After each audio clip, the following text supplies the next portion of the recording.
Good morning, good afternoon, and good evening. As we welcome you to the first episode of the Eli and Pat Show. This episode introduces PSTV to the new first take of Plattsburgh. In this episode, we will be recapping the first half of the NBA and how the Brooklyn Dynasty ended after a shopping spree of trades. Plus, a recap of the Super Bowl and predictions of what team may go far or be on the hot stove. Plus, the World Baseball Classic. More with this coming up next.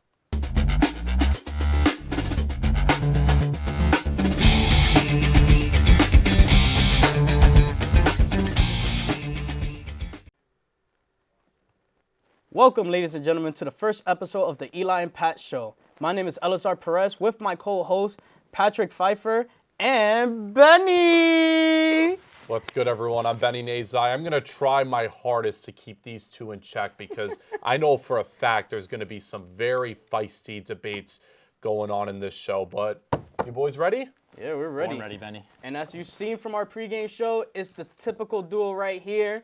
As we covered that NBA first half and a sprinkle of Brooklyn disaster. And to tell you this, I'm a Brooklyn fan. I'm just going to say it. I'm a Brooklyn fan, and I didn't like how everything went down. Overall, the trade deadline, we were sellers. And Pat, I know what you're going to say. Yeah, we still have potential of coming back, right? We don't. I have no faith in this team. Yeah, they picked up good pieces, but the potential for this team, all out the window. I'm sorry to say that, but it's out the window right now. I can't really disagree with that, Eli. This team just doesn't have a star anymore. KD, gone. Kyrie, gone. Harden, gone. Bunch of role players. Mikal Bridges is good, but he's a shooter, defender. Dinwiddie's not bad. Ben Simmons, I mean, that man's washed. I mean, come on. He has no confidence anymore. Can't shoot. He's just a playmaker. So this team, it's pretty bad. The East is open, though, so I'm not going to count them out. Can they beat Milwaukee? No. Can they beat Boston? No. But they'll make the playoffs. And if you're in the playoffs, you always got a chance. And after that first half, Brooklyn showed a seller momentum, a seller mentality. And to see that the West was one of the worst, they were one of the worst conferences in the beginning of the first half. What teams were good over there? I think it was just the Nuggets, the Grizzlies, who else? Lakers didn't have potential Mavericks. I'm just saying, right now, it's now balanced out after all those trade deadlines, but I'm just saying, what happened? Kyrie and KD, they didn't see anything happening in Brooklyn. They wanted to go to teams that actually had potential making it. And I'm not surprised to see KD back in the West, nor Kyrie at all. Even though Kyrie, it's his first time in the West, right? KD, not a surprise at all. Coming from the Warriors, I wouldn't be surprised, but for Phoenix to make it far, we'll see. We'll really see. The West is stacked, though, Eli. It's absolutely stacked. Even though they joined the Mavs and Phoenix, like I said, you got Golden State, you got Memphis, you got Denver. What is Golden State going to do? Tell me. I'm just saying, what hey, is they Golden got State going to do? They got All their right, core three. They got Golden their core State, three. Golden State with Klay Thompson only. Draymond Green. Curry's hurt. All right, when is he coming back? When is Golden State going to be that dynasty team that we saw last year? Tell me. Right now, the only teams I see really making it far, if the Mavericks and Phoenix, surprisingly do something in the second half, I got the Nuggets. I really see the Nuggets popping out this year.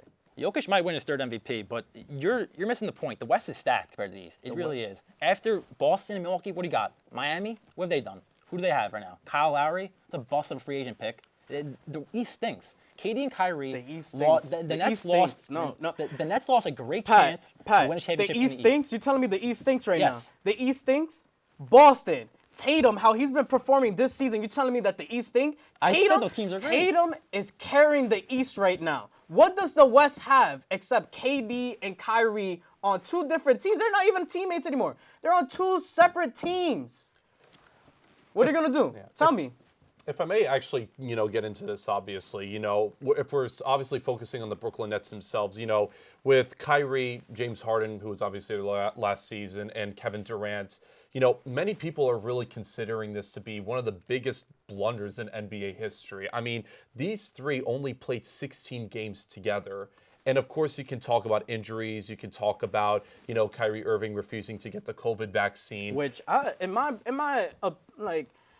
the COVID vaccine, yeah, a lot of people, even students, have to take it and all that. But you're telling me, KD, who's a baller for his entire career, took the vaccine, and still played an entire season that was supposed to be post-COVID. Tell me Kyrie couldn't do that? He had to wait until they made a loophole for him just to play on away games. I can't disagree. Kyrie blew this dynasty. Absolutely blew it. He only cares about himself, not about the team, only about his own needs. He played more than 40 games once in 3.5 years on Nets. 20, 54, 29, 20 games played. Only cares about himself, nobody else. He wanted to come here. He wanted to play with KD. They signed both of them. They sell the farm for James Harden. They have this dynasty. How many chips are they going to win? Are they going to win this year? Nothing.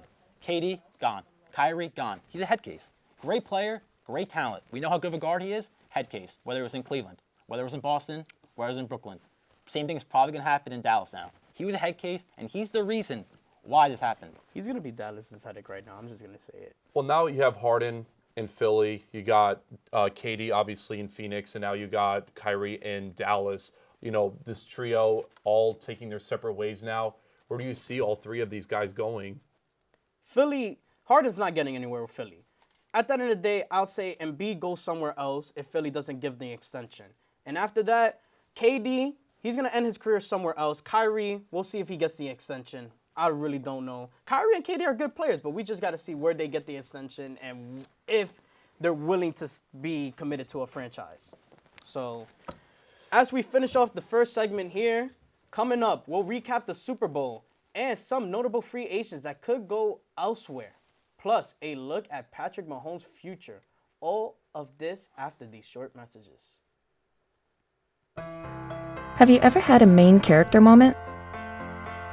I mean, when you first step in front of the camera. I mean, when you ace that exam. When you publish your first novel. When you take that shot. When the moment is yours.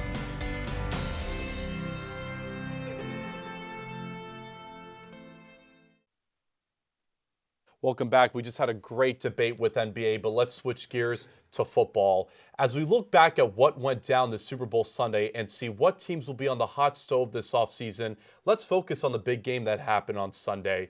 The Chiefs took down the Eagles in Super Bowl 57 in a thriller of a matchup. Harrison Butker hit a late game-winning field goal that solidified the Kansas City Chiefs to their second Super Bowl title. Boys, just take us through what went down in this game and what do you think happens? Philly. I'm going to do the same thing you did to my Cowboys. Fly, Eagles, fly. No, it's cry, Eagles, cry. Ha! How about Philadelphia? Oh, my God. I called it. Patrick Mahomes is the new GOAT he's the new face of the NFL. Curse? There's no curse. What MVP curse was there? There was no curse at all. I called it. Chiefs won that because they were the team to win. They were the team to come out this season and say, we want vengeance. Eli, you're a sorry soul. I'm sorry. The I'm fact a that sorry soul. The Eagles live in your head, it's all right. The Cowboys haven't won anything in I don't know how long. But what you said about Pat Mahomes couldn't be any more true. He's almost a GOAT. I think he's top 5 ever. Where's He's the ranked top Dolphins? 10. Where's the Dolphins at? We're coming. Where's We're the coming. Dolphins at? Just you wait, man. Just you wait. Where's the Anyway. QB at? He's still good after that concussion? Hey, we're on a different QB right now. We're on Pat Mahomes right now. All right. Let's stick to the big game, boys. I mean, you know, Patrick Mahomes, it was his second Super Bowl title, his second Super Bowl MVP. He's the second quarterback in the NFL to have multiple Super Bowl titles alongside Jimmy Garoppolo. A lot of people really saw this game, as crazy as it sounds, where it was really like a torch passing from Tom Brady to Patrick Mahomes, where, you know, now Mahomes really is the face of the league now. He's really the top person, you know, in terms of quarterbacks in the NFL. Is it fair to say that it really is just Patrick Mahomes and everybody else?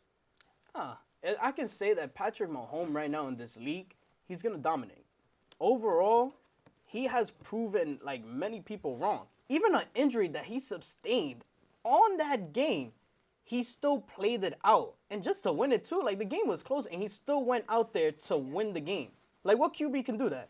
Tell me, what QB can go out there still injured and played that game to the final minutes. That's a great point, Eli. But Patrick, in that sense, do you think it was just more of, Mahomes actually just living up to the moment, or was it just the Eagles just completely choking it away? I mean, they had a 10-point lead going into halftime. It's a little bit of both, but one leg, Pat Mahomes, I've taken over half the league quarterbacks. I mean, he's head and shoulders above everyone else. The Josh Allen debate, overblown. Joe Burrow, he's not good enough. Jalen Hurts, he's not good enough. The Eagles threw away that game, right? Jalen Hurts fumble for the touchdown. That was costly. The punt from Aaron Sipas was too low. Tony took it back almost to the house. And at the end there, the holding call on Bradbury, which I think is a hold. I know it's a little bit there, but I think it's a hold. You can't be doing that late in the game. I know they make a late call like that, but you can't be grabbing a jersey. He even admitted after the game. So yeah, I agree with that. That was a hold no matter what went down. Even with the replay, if they would have overturned it, I would have been screaming at my TV like, how was that not a hold? Overall, the Chiefs came out to play. Hurts, he came out to play. With 300 yards and all, with, 3 touchdowns? Hurt came out to play like he was coming out to win the MVP.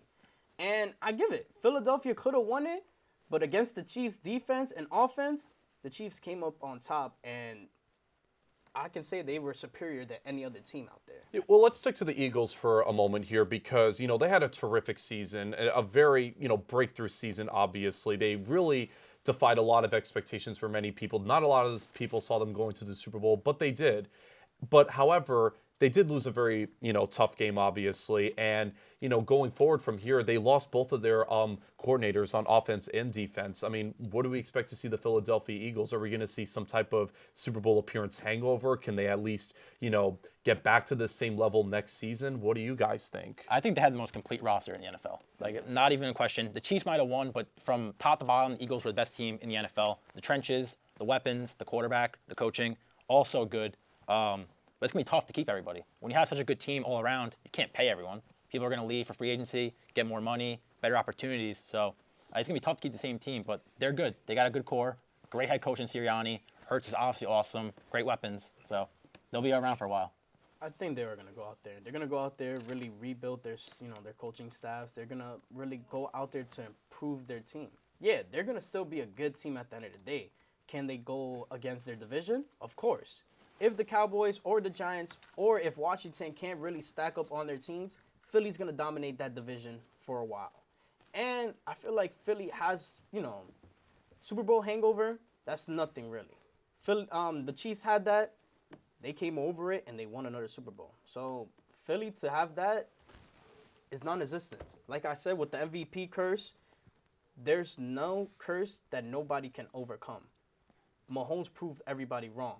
That MVP curse, non-existent. Mahomes went out there, won his MVP, won a Super Bowl ring, and won another MVP. Great conversation, boys. Well, Patrick Mahomes back on top. Philadelphia Eagles will see from here. We haven't seen a repeat NFC East division winner in a very long time, but we'll see what happens next season when it comes to that. Well, coming up next, we're going to switch gears to baseball as we talk about the World Baseball Classic. Stay with us, folks. Here, that's Unsworth on the breakaway here, trying to score and scores! And is seeking their 8th national championship. I'm here with the Cardinals starting center and one of the stars of the game today. Yeah, not a good look. The judges and I have been deliberating. 30s, high of 36. PS News' Jeff Koff looks at one challenge facing renters.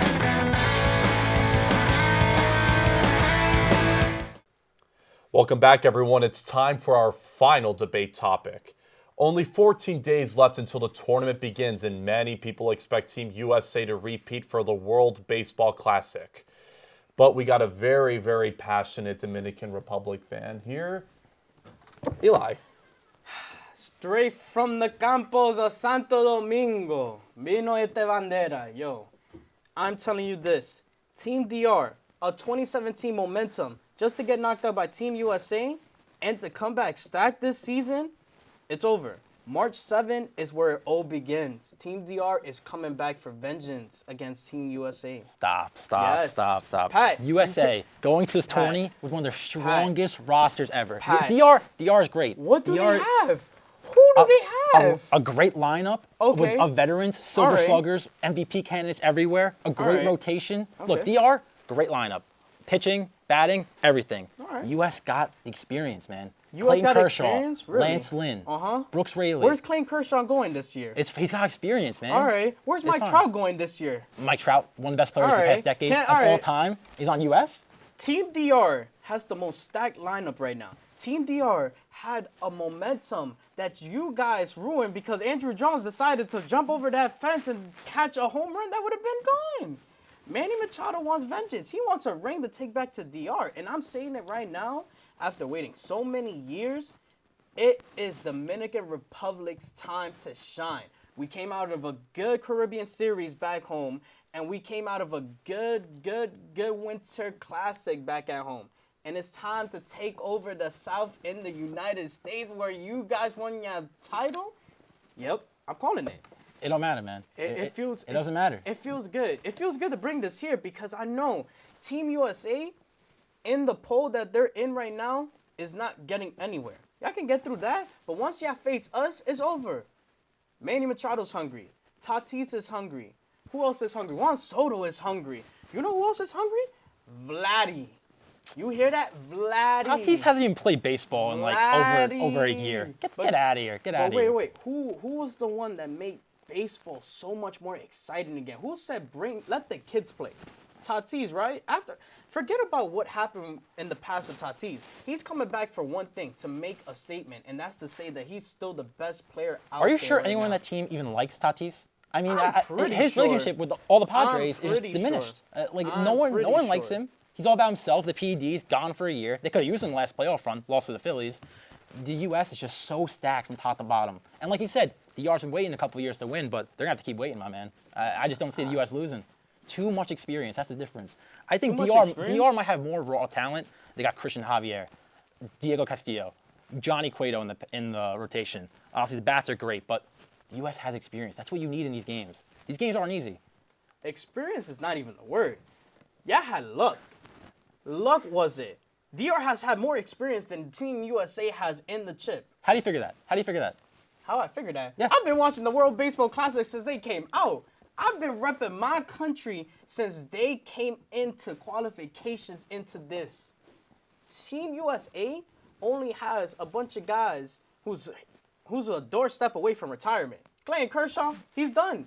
I give him his They got ring. some juice. They still got They some got juice. some juice. They're empty. underrating them, Their man. tank is empty.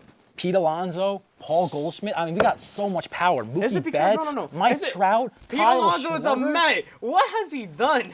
Pete Alonso has not done one thing for anybody. Oh, he just has the rookie home run record. That's all. He That's has all. the No, he's done rookie- absolutely Who's nothing. the He said home 40 run home runs king? every single Who's year. the home run king right now? Well, He ain't on DR though. Listen. Jones on DR Who's last the time. home run king? He's not getting anywhere with Well, Team USA. I will He's say, not getting anywhere with Team obviously, USA. both of you feel very passionate about the countries that both of you are riding with going into the World Baseball Classic. You with the DR, you with Team USA. But is this who you guys got? Who would you say is going to be winning it all once it starts in March? Listen, if Team DR somehow in a million years just decides to choke it up in the tournament, I can say Japan can be another team to compete. That's a good one.